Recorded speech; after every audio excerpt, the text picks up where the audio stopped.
नमस्कार दोस्तों, बहुत बहुत स्वागत है आप लोगों का ब्राइट पब्लिकेशन के यूट्यूब चैनल पर। मेरा नाम है रवि सुमन और अभी हम लोग पढ़ने वाले हैं क्लास 10th के अर्थशास्त्र का दूसरा अध्याय, जिसका नाम है राज्य एवं राष्ट्र की आय।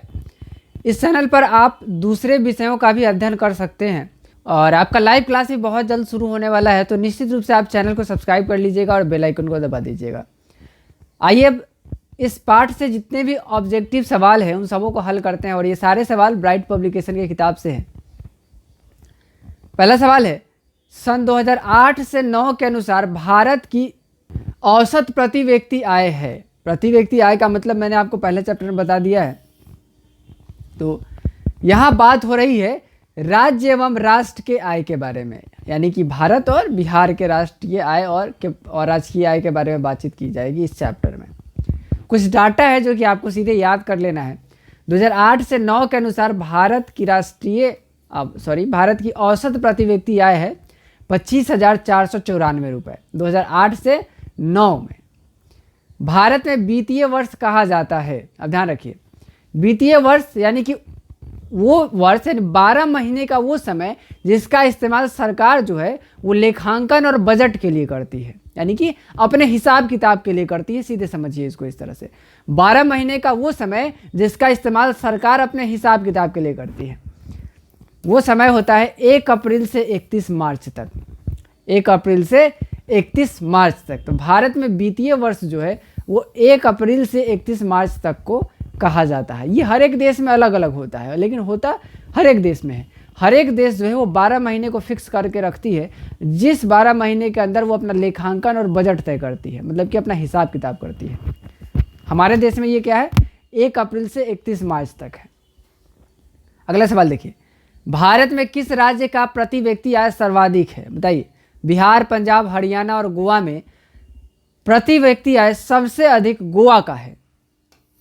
सबसे अधिक आय किसका है? गोवा का है। आप सुनते भी होंगे कि सब लोग हमेशा बात करते रहता है कि गोवा घूमने चलो, वहाँ पे समुद्र का किनारा है ना, तो वहाँ पे विदेशों से भी लोग आते हैं।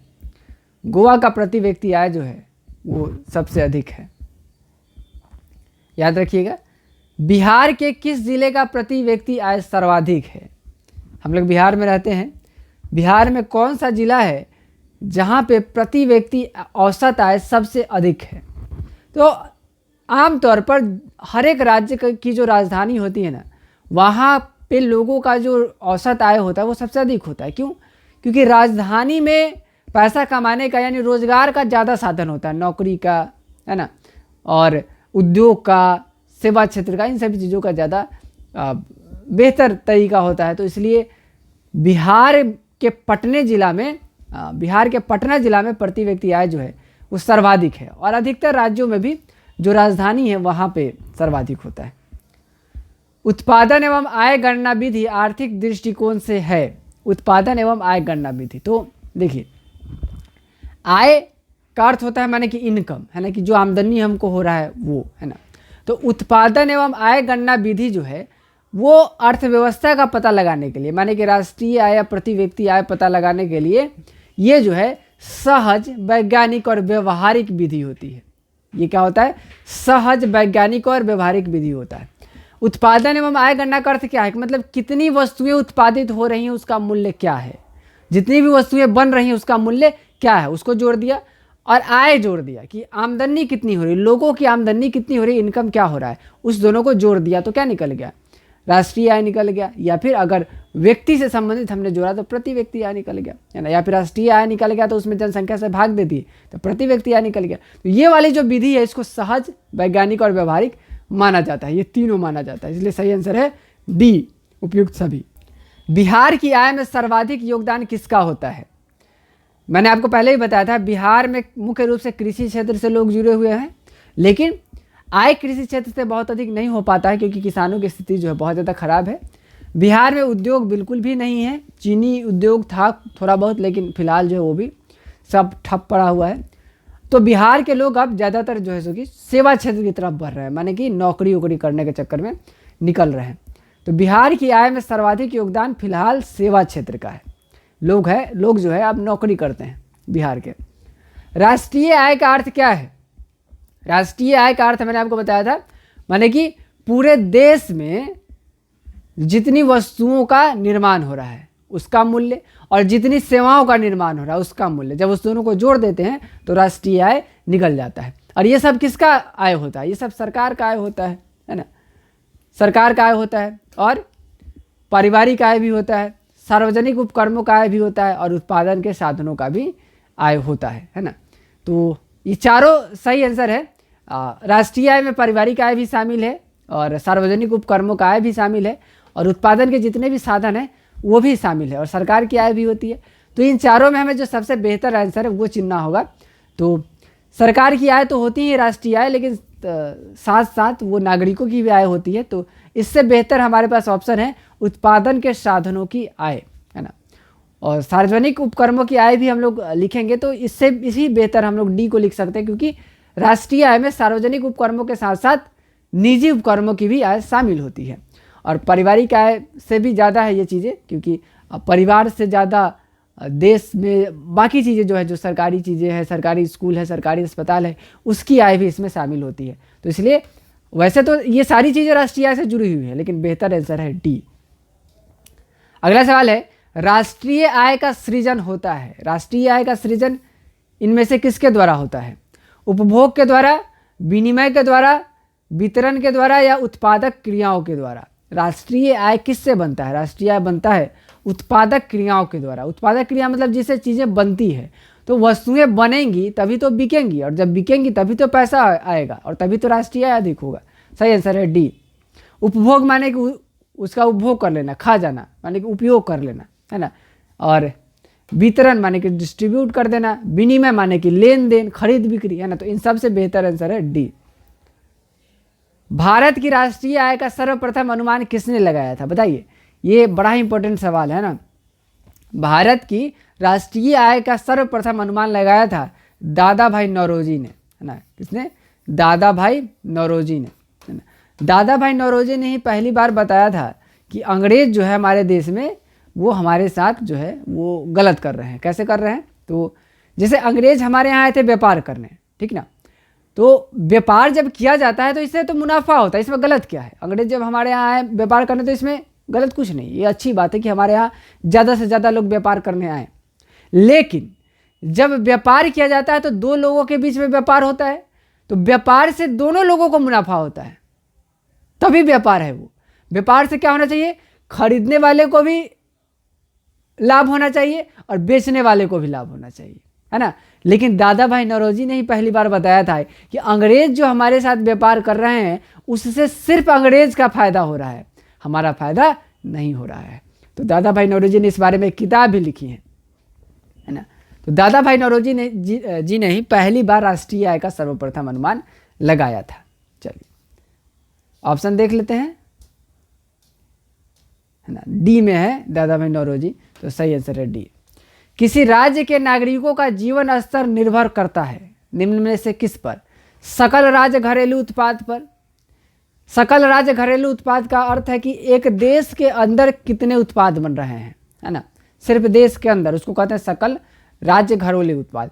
और शुद्ध राज्य घरेलू उत्पाद कहते हैं जब हम लोग देश के कुल आय में से उस पर हुए खर्च को घटा देते हैं, है ना। जैसे कि मान लीजिए कि हम लोग कोई फैक्ट्री चलाते हैं तो कुछ आय होता है, इनकम होता है, मुनाफा होता है, लेकिन उसी मुनाफे में से क्या करना पड़ता है? उसमें काम कर रहे हैं मजदूरों को पेमेंट देना पड़ता है, मशीन पर खर्च करना पड़ता है, मरम्मत करवानी पड़ती है, साफ सफाई करवाना पड़ता है ना। तो इनकम में से उन सारी चीज़ों को घटा दिया जाता है। तो उसी तरह से जब आय में से उस पर हुए खर्च को घटा दिया जाता है तो शुद्ध राज्य घरेलू उत्पाद निकल जाता है। तो शुद्ध राज्य घरेलू उत्पाद जो है इसी पर नागरिकों का जीवन स्तर निर्भर करता है ना। कि नागरिक जो है वो कितना पैसा कमाते हैं, कितना खर्च करते हैं, फिर उनके पास कितना बच जाता है। सही आंसर है इसका बी। अगला सवाल है, राज्य घरेलू उत्पाद का आकलन किया जाता है वर्तमान मूल्यों पर, स्थिर मूल्यों पर, एवं बी पर, या इनमें से कोई नहीं। ठीक है, तो राज्य घरेलू उत्पाद या फिर इसी को कहते हैं सकल राज्य घरेलू उत्पाद, इसका आकलन वर्तमान मूल्य पर भी किया जाता है और स्थिर मूल्यों पर भी किया जाता है। यानी ए और बी दोनों सही आंसर है, इसलिए हम लोग चुनेंगे अपना आंसर सी जिसमें लिखा हुआ है ए तथा बी दोनों। अगला सवाल है, केंद्रीय सांख्यिकी संगठन के अनुसार बिहार की आय में वृद्धि कितना प्रतिशत हुआ है। आपकी किताब में जो आंकड़ा दिया गया है, अब हो सकता है कि कुछ आंकड़ा बदल भी गया हो, है ना, लेकिन किताब में जो लिखा हुआ उसी के अनुसार हम लोग चलेंगे। केंद्रीय सांख्यिकी संगठन के अनुसार बिहार की आय में 11.03 प्रतिशत की वृद्धि हुई है। आय में वृद्धि का मतलब कि इनकम बढ़ना, है ना, बिहार का इनकम बढ़ गया है, बिहार के लोगों का इनकम बढ़ गया है ना। तो इसमें वृद्धि हुई कितना, 11.03। गरीबी के कुचक्र को किसने परिभाषित किया है, याद रखिएगा, गरीबी को कुचक्र बताया था रैगनर नक्स ने, है ना, और एक बहुत ही अच्छी परिभाषा उन्होंने दी थी। और गरीबी को समझना हो तो इस परिभाषा को जरूर पढ़िएगा अच्छे से, है ना। उन्होंने अपनी परिभाषा में बताया था कि गरीबी एक ऐसा कुचक्र है जिसमें अगर कोई व्यक्ति फंस जाता है तो उसमें फंसा रह जाता है, उसे बाहर निकलना बहुत मुश्किल होता है। इसको उदाहरण से समझिएगा। मान लीजिए कि आप लोग सुनते भी होइएगा गाँव में, है ना, या फिर शहरों में ही लोग कहते हैं कि पैसा ही पैसा बनाता है ना। जिसके पास पैसा है वही धनी हो सकता है, जो गरीब है वो गरीब ही रहता है। कैसे, मान लीजिए कि कोई मजदूर आदमी है, काम करने वाला, तो क्या करेगा, दिन में जाएगा 300-400 रुपया कमाएगा, है ना। कमाएगा तो क्या करेगा, अपना खाना पीना खाएगा, अपना घर का खर्चा चलाएगा, कपड़ा लत्ता खरीदेगा, बेटे का फीस देगा, है ना। बहुत ज़्यादा पैसा तो बचा ही नहीं पाएगा, है ना। लेकिन वही कोई धनी व्यक्ति है, वो क्या करता है, उसके पास बहुत पैसा रहता है। मान लीजिए कि ये घर है शहर में, तो रेंट का पैसा आ रहा है, बाकी नौकरी कर रहा है तो वहाँ से पैसा आ रहा है ना। तो वो क्या करता है, वो अपना बेसिक नीड तो पूरा करता ही, मैंने भोजन, कपड़ा, शिक्षा, ये सब चीज़ तो पूरा करता ही है, साथ में पैसे बचा भी लेता है और उस पैसे से और पैसा बनाता है। कोई बिजनेस कर लेता है, कोई सूद ब्याज पर पैसा दे देता है ना। तो गरीबी जो है वो एक कुचक्र है, उससे निकलना बहुत मुश्किल है। ये परिभाषा दिया था रैगनर नक्स ने, याद कर लीजिएगा। भारत में राष्ट्रीय आय की गणना के लिए सर्वमान्य प्रमाणित संस्था है केंद्रीय सांख्यिकी संगठन, है ना। केंद्रीय सांख्यिकी संगठन जो है वो राष्ट्रीय आय की गणना करती है और सभी लोग इसको मानते हैं। अगला सवाल है, वास्तविक राष्ट्रीय आय वार्षिक शुद्ध उत्पादन का वह भाग है जिसका उस वर्ष में प्रत्यक्ष रूप से उपभोग किया जाता है। राष्ट्रीय आय की यह परिभाषा किसने दी है। तो आपके किताब में राष्ट्रीय आय से संबंधित बहुत सारी परिभाषाएं हैं जो कि अलग अलग अर्थशास्त्रियों ने दी है ना। ये वाली जो परिभाषा है इसको फिशर ने दी है ना। ये फिशर ने की दी हुई परिभाषा है, इसको याद कर लीजिएगा। और भी बहुत सारे अर्थशास्त्री हैं जिन्होंने अपने अपने हिसाब से राष्ट्रीय आय की परिभाषा दी है ना। ये जो परिभाषा है, वास्तविक राष्ट्रीय आय वार्षिक शुद्ध उत्पादन का वह भाग है जिसका उस वर्ष में प्रत्यक्ष रूप से उपभोग किया जाता है, ये फिशर ने दी है। ये इनका दिया हुआ परिभाषा है। बिहार राज्य में गरीबी रेखा के नीचे रहने वाले लोगों की संख्या कितना प्रतिशत है। तो ये है 41.4%। गरीबी रेखा का मतलब मैंने आपको बताया था, है ना। गरीबी रेखा माने कि एक दिन में व्यक्ति को जितने कैलोरी भोजन की आवश्यकता होती है अगर उतना उसको नहीं मिल रहा है तो इसका मतलब है कि भोजन, इसका मतलब है कि वो गरीबी रेखा के नीचे है, ठीक है। और बिहार में शहरी क्षेत्रों के लिए 2100 कैलोरी निश्चित किया गया है और ग्रामीण क्षेत्रों के लिए 2400 कैलोरी। यानी कि गांव में रहने वाला अगर कोई व्यक्ति और उसको 2400 कैलोरी भोजन एक दिन में नहीं मिल रहा है तो गरीबी रेखा के नीचे है। अगला सवाल है, बिहार में सबसे कम प्रति व्यक्ति आय वाला जिला कौन सा है ना। तो बिहार का जो सबसे छोटा जिला है ना वो है शिवहर। कौन सा है? शिवहर। और शिवहर का प्रति व्यक्ति आय जो है वो सबसे कम है। और सबसे अधिक किसका है बाबू? पटना का, याद रखना। सबसे अधिक किसका है? पटना का है ना। और सबसे कम किसका है? शिवहर का है प्रति व्यक्ति आय। तो अब याद रहेगा, पटना सबसे अधिक और शिवहर सबसे कम। अगला सवाल है, भारत में राष्ट्रीय आय की गणना कब प्रारंभ की गई? भारत में राष्ट्रीय आय की गणना 1951 से 52 में प्रारंभ की गई, ठीक है। तो इसको भी याद रखना।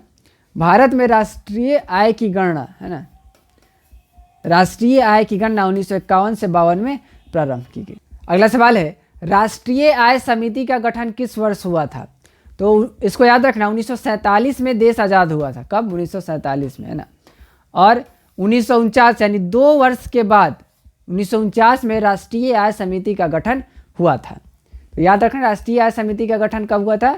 आज़ादी के 2 साल बाद 1949 में। अगले सवाल की तरफ चलते हैं। 20 नंबर सवाल है, देखो क्या कह रहा है। उत्पादन एवं आय गणना विधि आर्थिक दृष्टिकोण से क्या है? सहज, वैज्ञानिक, व्यवहारिक, है ना। ये मैंने आपको इससे पहले भी बताया था थोड़ी देर पहले, उत्पादन एवं आय गणना विधि क्या होती है। और ये जो है ये आर्थिक दृष्टिकोण से सहज होता है, वैज्ञानिक होता है और व्यवहारिक होता है, माने कि ज़्यादा बेहतर होता है। तो इसका सही आंसर होगा D. Poverty and un British rule in India किसकी रचना है? ये किताब का नाम है जिसको किसने लिखा है ना? तो इस किताब को लिखा है दादा भाई नौरोजी ने। इन्होंने लिखा है दादा भाई नौरोजी ने। दादा भाई नौरोजी जिन्होंने पहली बार राष्ट्रीय आय का अनुमान लगाया था भारत का। अगला सवाल है 2012 से 13 में भारत की प्रति व्यक्ति औसत आय क्या थी? सही आंसर है इसका डी 68,757 रुपया, है ना। 2012 से 13 में भारत की प्रति व्यक्ति, ये फैक्ट है, डाटा है जो किताब में आपके दिया हुआ है तो याद कर लीजिए। 2012 से 13 में भारत की प्रति व्यक्ति औसत आय थी 68,757 रुपया। सही आंसर है डी। अगला सवाल देखिए, भारत की वर्तमान विश्व जनसंख्या का कितना प्रतिशत है? माने कि पूरी दुनिया में जितने लोग रहते हैं उसका कितना प्रतिशत लोग भारत में रहता है? तो सही आंसर इसका 17.5%। याद रखना, माने पूरी दुनिया में जितना लोग हैं ना उसका 17% अकेले भारत में रहता है ना। तो सही आंसर है इसका डी। भारत सरकार की नवीन आर्थिक नीति लागू हुई है 1990 से 91 में, है ना। भारत सरकार की नवीन आर्थिक नीति जो है उसको लागू किया गया है 1990 से 91 में। सही आंसर है इसका बी, है ना। नवीन आर्थिक नीति यानी कि एक नया आर्थिक नीति लाया गया था देश के राष्ट्रीय आय को बढ़ाने के लिए और आर्थिक स्थिति जो है उसको सुदृढ़ करने के लिए। ये कब आया था? 1990 से 91 में। किसी अर्थव्यवस्था में एक चक्रीय प्रवाह का निर्वाह करते हैं। एक चक्रीय प्रवाह, ये चक्रीय प्रवाह का क्या मतलब है ध्यान समझना।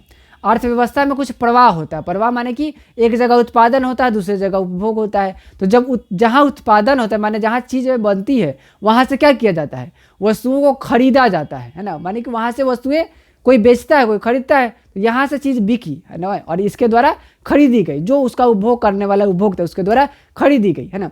खरीद और बिक्री। और इसके साथ साथ चीज़ जब बनना था माने वस्तु जब बनना था उसमें कुछ इन्वेस्टमेंट करना पड़ा, कुछ पैसा लगाना पड़ा। तो ये सब चीज़ जो है लेन देन का, इन्वेस्टमेंट का, इसी सब को क्या कहते हैं? चक्रीय प्रवाह कहते हैं, है ना। तो चक्रीय प्रवाह में उत्पादन का निर्माण होता है, आय का भी निर्माण होता है और व्यय का भी निर्माण होता है। आय माने कि इनकम और व्यय माने कि खर्चा, तो खर्चा भी होता है ना। तो सही आंसर है इसका डी। राष्ट्रीय आय की गणना किस पद्धति द्वारा की जाती है? उत्पादन गणना विधि, माने कि जितना ज़्यादा उत्पादन हो रहा है माने जिन जिन वस्तुओं का उत्पादन हो रहा है सबका दाम जोड़ दो तो राष्ट्रीय आय निकल जाएगा। व्यय गणना विधि, माने कि जितना जितना खर्च हो रहा है उसको जोड़ लो और जो खर्च हो रहा है उसको राष्ट्रीय आय में से घटा दो तो निकल जाएगा राष्ट्रीय आय, शुद्ध राष्ट्रीय आय निकल जाएगा, है ना। आय गणना विधि यानी कि जितना इनकम आ रहा है उस सभी इनकम को जोड़ दो तो राष्ट्रीय आय निकल जाएगा, है ना। व्यय गणना विधि में क्या करते हैं कि हम लोग व्यय को जोड़ लेते हैं और जहाँ कम खर्च हो रहा है और ज़्यादा सेविंग हो रहा है, जहाँ ज़्यादा पैसा बच रहा है वो क्या है? उसका राष्ट्रीय आय ज़्यादा बेहतर है। तो इसका सही आंसर हो जाएगा डी। माने तीनों ऐसी विधियाँ हैं जिससे हम लोग राष्ट्रीय आय की गणना करते हैं। अगला सवाल है राजकीय आय का अभिप्राय क्या है ना। राजकीय आय का अभिप्राय है सरकार की आय, है ना। सरकार का जो आय होता है उसको हम लोग कहते हैं राजकीय आय। अगला सवाल है राष्ट्रीय आय में वृद्धि होने पर वृद्धि होती है उपभोग में विनियोग में ए एवं बी दोनों में और है इनमें से कोई नहीं। सही आंसर क्या होगा? राष्ट्रीय आय में जब वृद्धि होगी तो किस में वृद्धि होगी बताइए? राष्ट्रीय आय में जब वृद्धि होगी माने कि लोगों का जब आय बढ़ेगा, देश का आय बढ़ेगा तो लोगों का आय बढ़ेगा, राष्ट्रीय आय बढ़ेगा तो प्रति व्यक्ति आय बढ़ेगा, है ना। तो समझ लो जब लोगों की आय बढ़ेगी तो लोग ज़्यादा सामान खरीदेंगे, है ना। जैसे कि आप एक बार ध्यान से सोचना है कि आपके परिवार में अभी बहुत सारी चीज़ों की लिस्ट होगी जो कि खरीदी जानी बाकी है ना। जैसे कि फ्रिज का लिस्ट होगा, वॉशिंग मशीन का लिस्ट होगा, कंप्यूटर का लिस्ट होगा, है ना, कैमरा का लिस्ट होगा, कोई मोबाइल का लिस्ट बना के रखा हुआ होगा, है ना, और उसके लिए लोग पैसा पूरा रहे होंगे। जब राष्ट्रीय आय बढ़ेगा माने जब आपके परिवार की आय बढ़ेगी तो आप इन चीज़ों को खरीद लेंगे ना जी, है ना, बिना रुके खरीद लेंगे, है ना। जब खरीदेंगे तो उपभोग में वृद्धि होगी। उपभोग में क्या होगा? वृद्धि होगी। जब आपके पास कुछ पैसा बचेगा तो आप क्या करेंगे? उसका विनियोग करेंगे, माने कि कहीं इन्वेस्ट करेंगे, बैंक में जमा करेंगे, उससे सूद मिलेगा, है ना, या फिर कोई बिजनेस कर देंगे, कोई धंधा शुरू कर देंगे, है ना। तो विनियोग में भी वृद्धि होती है और उपभोग में भी वृद्धि होती है। तो इसका सही आंसर है सी। 28 का सही आंसर है सी। तो इस तरह से आपने दूसरे अध्याय से जितने भी ऑब्जेक्टिव सवाल थे उसका आपने अध्ययन किया है। एक एक सवाल मैंने आपको अच्छे से समझा दिया है। इसके बावजूद भी अगर आपको कोई दिक्कत होती है तो कमेंट बॉक्स में ज़रूर लिखिएगा। और इस पार्ट को मैंने अच्छे से पढ़ाया हुआ है एक अलग वीडियो में, तो उस वीडियो को भी ज़रूर देखिएगा। और आपसे मुलाकात होगी फिर से अगले वीडियो में, अगले क्लास में। तब तक के लिए आप अपना ध्यान रखिए और पढ़ाई कीजिए। चैनल को सब्सक्राइब जरूर कर लीजिएगा, बेल आइकन दबा दीजिएगा, इस वीडियो को लाइक कीजिएगा और अपने दोस्तों के साथ शेयर जरूर कीजिएगा। बहुत बहुत धन्यवाद।